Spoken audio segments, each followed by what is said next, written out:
They didn't just ruin my wedding day, they tried to erase my wife's entire life in front of everyone I had ever called family. I can still hear my father's voice cutting through the air like a blade, cold and certain, as he pointed at her and told the officers to take her away in cuffs. That was the exact second something inside me broke, and I stopped being his son. My name is Ethan Cole, and just 1 hour before that moment, I had married the woman who changed everything for me. Her name is Sophia Hayes, and loving her had never been easy in my family's world. From the very beginning, my parents treated her like she didn't belong, like she was some kind of temporary mistake I would eventually grow out of, but she never fought them or tried to prove anything. She just stood beside me with quiet strength, even when they made it clear they wanted her gone. The ceremony had been beautiful, almost unreal in how perfect it felt. For a brief moment, I believed we had made it through everything, that love had actually won, and that maybe my family would finally accept her. But the second we stepped outside the church, that illusion shattered completely when police cars pulled up, lights flashing, and officers walked straight toward us with a warrant already in hand. My father didn't hesitate for a second as he handed them a thick folder like he had been waiting for this exact moment.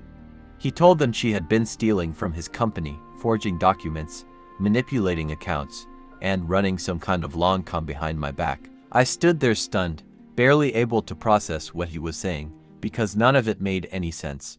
Sophia had never even worked for him, never even had access to anything he was talking about. She kept shaking her head, her voice breaking as she tried to explain that she didn't understand any of it, that she had never even touched his systems, but no one was listening. My mother stood there in silence, my brother watching with folded arms, and not a single person stepped forward to defend her. When the officers grabbed her wrists and pulled them behind her back, she looked at me, not with anger or panic, but with a kind of quiet heartbreak that I will never forget. I tried to stop them, stepping in front of the officers and telling them they were making a mistake, that this was personal and not real, but they pushed past me without hesitation. They said they had enough evidence, enough digital records, enough reason to take her in, and when I turned to my father, asking him how he could do something like this, he didn't even try to deny it or soften it. He just looked at me like I was the one who had disappointed him. He told me she had been using me, that she had only married me to get access to money and influence, and that he had done what was necessary to protect our family.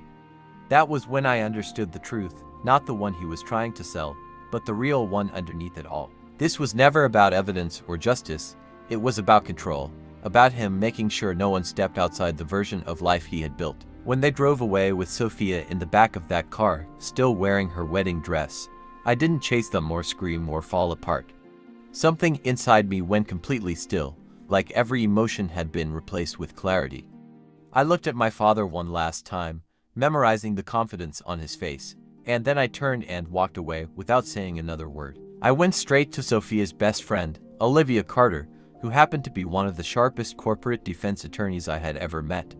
The moment she saw me, she knew something was wrong, and when I told her what had happened, she didn't waste a second. She pulled me inside, sat me down, and told me we were going to fight this the right way, with facts, evidence, and precision. That entire night turned into a war room.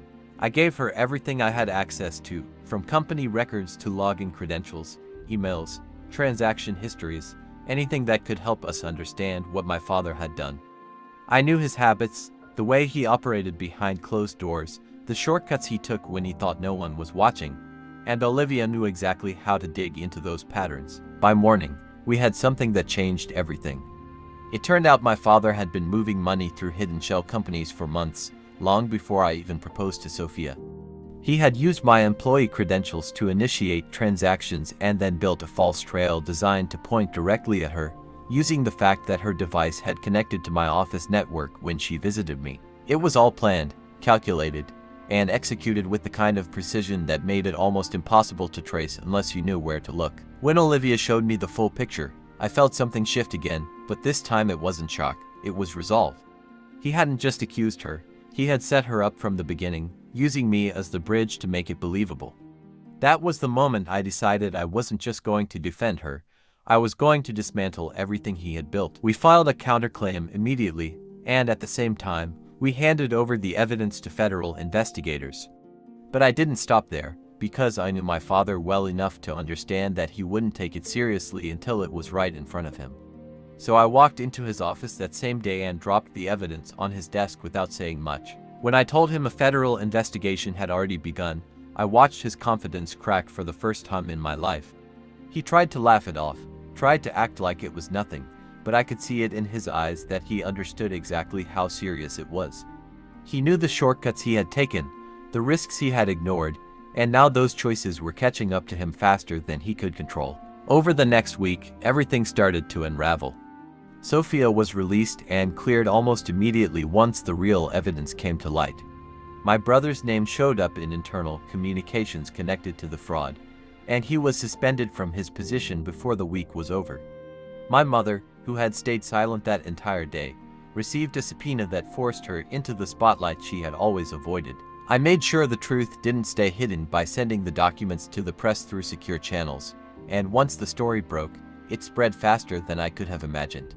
Clients pulled out, investigations expanded, and the carefully constructed image my father had spent decades building started to collapse under the weight of its own lies. But the moment that mattered most to me wasn't any of that. It was the night Sophia came back home, standing at the door with her belongings and the official papers clearing her name. She looked exhausted, shaken, and unsure of what came next, and all I could tell her was that we weren't going back to who we used to be. We were going to build something new, something honest, something that no one could manipulate or take away. The final blow came months later when the verdict was delivered. Every charge against my father and those involved was upheld, and the company that carried our family name was officially dismantled.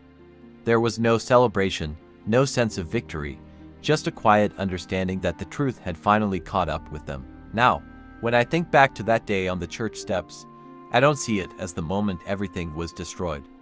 I see it as the moment everything was revealed. My family didn't lose everything because of me. They lost it because of the choices they made long before I ever stood up to them. And as I sit beside Sophia in the life we rebuilt from nothing, I know one thing for certain. I didn't ruin their legacy, I exposed it.